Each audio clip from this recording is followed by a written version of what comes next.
কৌশিকী অমাবস্যায় অশুভ শক্তির বিনাশ ঘটে, শুভ শক্তির উদয় হয়।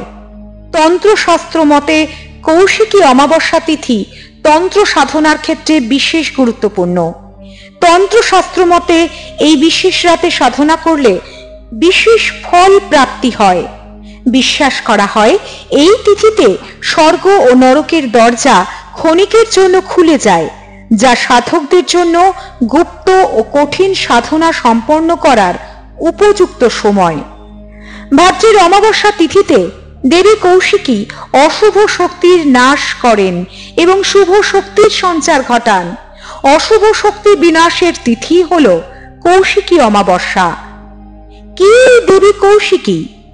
কথিত আছে দেবী কৌশিকী হলেন আদ্যাশক্তি মহামায়ার এক রূপ।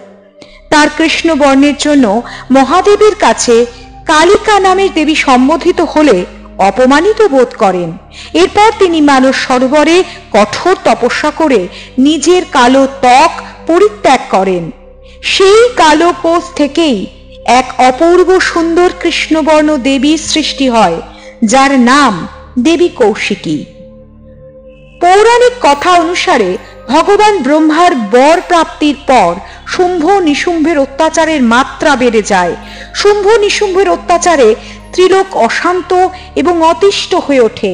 সেই অত্যাচারে অতিষ্ঠ এবং ভীত হয়ে দেবতাগণ অশুভ শক্তিকে বিনাশের জন্য আর ত্রিলোকে শান্তি স্থাপনের উদ্দেশ্যে দেবী পার্বতী শরণাপন্ন হন।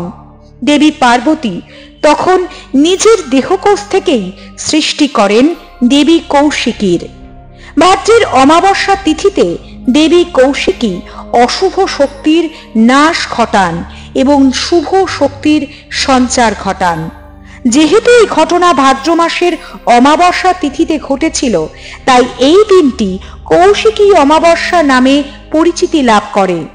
প্রচলিত বিশ্বাস, এই বিশেষ তিথিতে পুজো করে দ্বারকা নদীতে স্নান করলে জীবনের সব পাপ থেকে মুক্তি লাভ করা যায়।